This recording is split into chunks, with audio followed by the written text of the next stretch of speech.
I don't know what's going to happen 3 weeks from now. It's going to be very interesting. It just started. It's actually, isn't it sort of exciting, right? It really, isn't it just exciting what's going on? It's a process. It's a rough process too.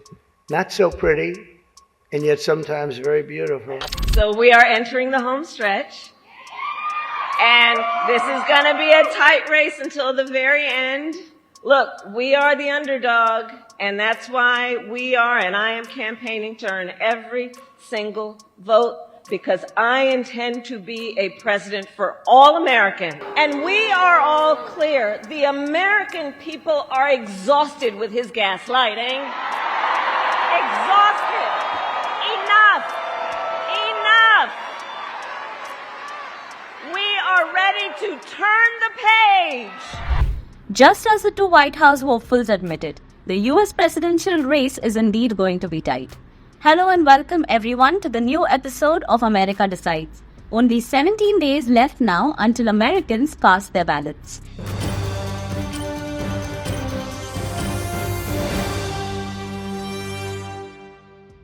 Just as we told you yesterday, the difference in the ratings between Kamala Harris and Donald Trump is just marginal. And the Democrats are now in a huddle as it is a frustrating moment for them.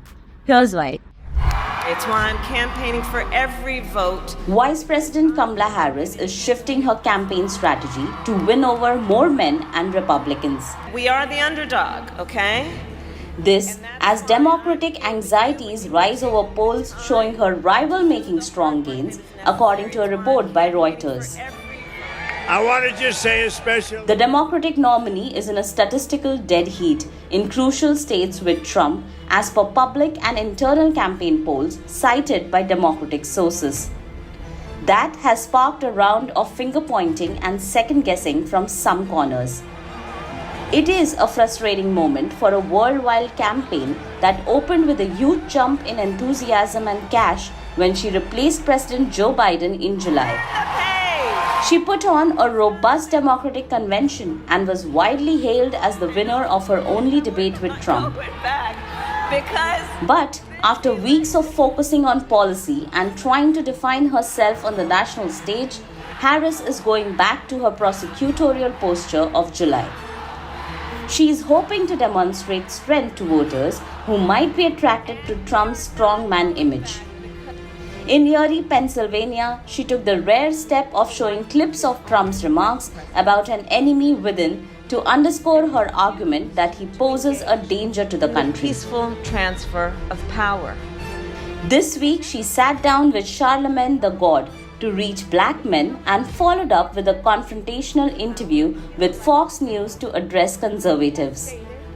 Nationally, Harris's edge has narrowed from a late September lead of 7 points over Trump to just 3, a Reuters or Ipsos polling shows. More concerning for Democrats, she and Trump are statistically tied in the 7 crucial battleground states that will decide the race. The narrowing polls come as high food and rent prices continue to worry Americans, and Trump capitalizes on fears related to migrants crossing the southern border with increasingly extreme rhetoric. And if that happens... Polls suggest voters trust Trump more on one of the top election issues, the economy. 3 Trump donors told Reuters in recent days that they were feeling increasingly confident about Trump's chances. Asked about the close race on Wednesday, Harris said, "This is an election for President of the United States. It is not supposed to be easy."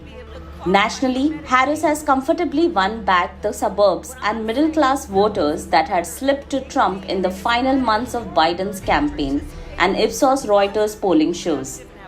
Support from men of all races, where Harris's number lagged Biden's, is a major weakness. Harris's focus on Republicans, even as she ignores some Democrats, demands to differentiate herself from Biden's policy of staunch support to Israel, is a concern for others. Even the current US President Joe Biden seems to be doubtful about Kamala Harris. He was caught in a rather unusual hot mic moment with his former boss, Barack Obama, reportedly discussing how he is a stronger candidate for the post than Kamala Harris herself.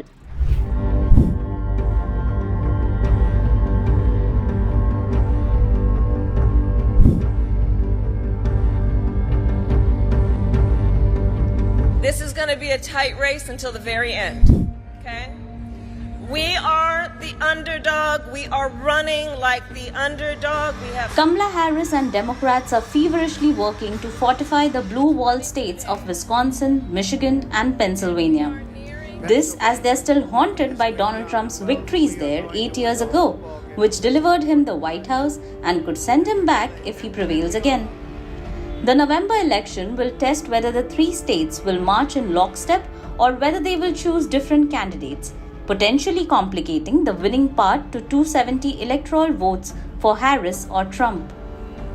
Amid this chaos, a New York Post article has shed light on a private conversation between the United States President Joe Biden and Barack Obama. Both were filmed at the memorial service for Ethel Kennedy, wife of former US Senator Robert F. Kennedy, in Washington on Wednesday. The cameras did not catch the content of their conversation, so the Post hired an expert. A professional lip reader told the New York Post that Biden apparently shared his misgivings about Harris's campaign with his old boss Obama. According to Jeremy Freeman's script, there is no mention of Harris by name, but it's unclear who else the two Democrats may have been discussing. He also described the conversation as very supportive and said he detected no tension between Obama and Biden. Biden's spokesperson Andrew Bates coughed at the Post's request for comment, asking the outlet if their usual right-wing soothsayer was on leave. An unnamed source close to Obama also said that the matter was between him and Biden alone, adding that any assertion otherwise is ridiculous. The Democrats quashed all primary challenges to Biden, including from Robert F. Kennedy Jr., and had him debate Republican candidate Donald Trump at the end of June. This before suddenly declaring that he was too old and cognitively impaired to run again, but not enough to resign. For 3 weeks, Biden insisted that he was not dropping out before announcing that he would. Former House Speaker Nancy Pelosi reportedly led the mutiny within the party. She and Biden haven't spoken since.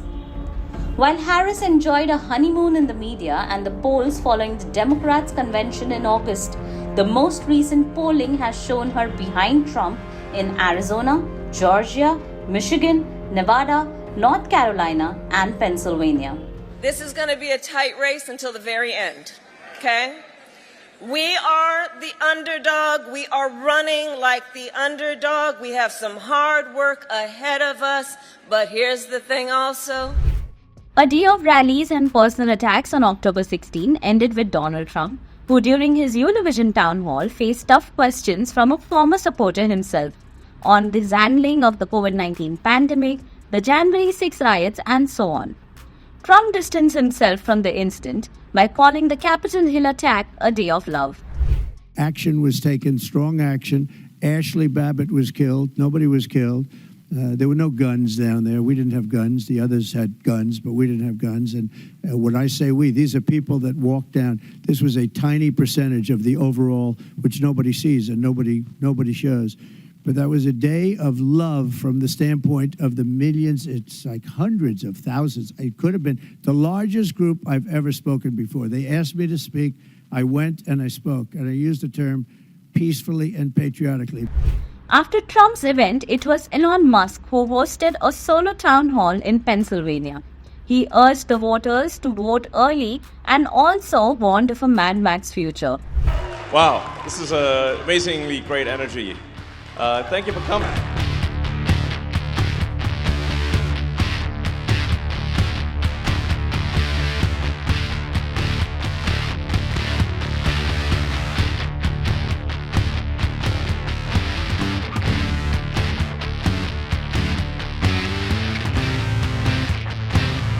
You show what matters by your actions, not your words. And my actions are, I'm here, I'm in Pennsylvania, and I'm here for a very important reason, which is, I can't emphasize enough that Pennsylvania is, I think, the linchpin in this election. We want secure borders. We want safe cities. Sensible spending, so that we don't have crazy inflation. We want freedom of speech. We want the Constitution to be upheld. And I'm being told at times that these are like right-wing values. I'm like, are you insane? This election decided in Pennsylvania by, it could be 10,000 votes, it could be 1,000 votes, it could be 10 votes. It could be some very tiny number. So every incremental person is a huge difference. I haven't been politically active before. I'm politically active now because I think the future of America and the future of civilization is at stake. What set of actions result in the greater good in Israel? I mean, obviously, you cannot have people who, if they want to slaughter everyone in Israel, you got to stop that. There's no way.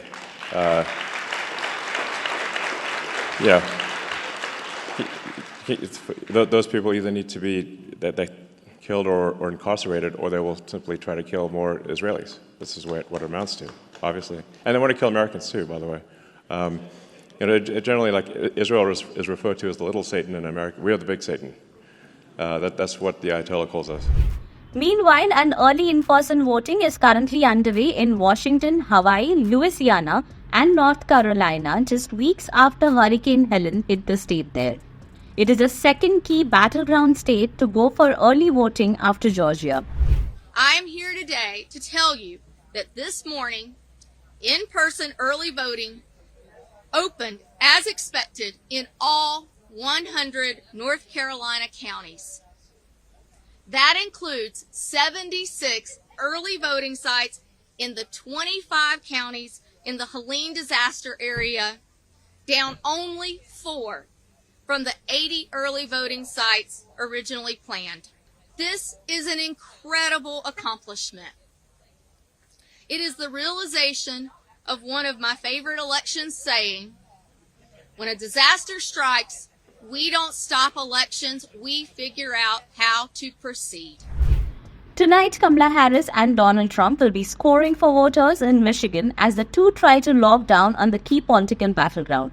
Michigan is among the blue wall states, along with Pennsylvania and Wisconsin, which will decide the election. Blue wall states are those that have typically voted for Democrats in presidential elections since 1992. California, New Jersey, New York, Pennsylvania, Washington, and Wisconsin are also included as part of the blue wall. California is the largest as it has 54 electoral votes, followed by New York with 28. Michigan, Wisconsin, and Pennsylvania especially are top priorities for candidates in the 2024 election. In 2016, Trump flipped the states to Republican, but Biden was able to win them back in 2020. Trump's event in Detroit tonight will be the first one after the insulting of the city that he did last week. While warning the voters what it will be like if Kamala Harris is elected, Donald Trump went on to say that the entire country will end up like Detroit. For Kamala Harris, there are two challenges in Michigan. The first one is the union support, a traditionally Democratic bloc, yet Kamala Harris has failed to win some key endorsements there. In addition, the Arab American voters are a little skeptical about Kamala Harris due to White House's steadfast support to Israel's military operations in Gaza. I stood up to veterans and stood up for veterans and students being scammed by big for-profit colleges. You know who ran a big for-profit college? Let's not forget. It is expensive if you don't have the ability to do it. It is expensive to try and bring somebody in, and far too many people then have to quit their job to try and take care of their elder relatives. And that's not right. That's not right. Which is why, as president, I will get rid of unnecessary degree requirements for federal jobs, and I will challenge the private sector to do the same. And so, Wisconsin, today I ask you, are you ready to make your voices heard? Do we believe in freedom?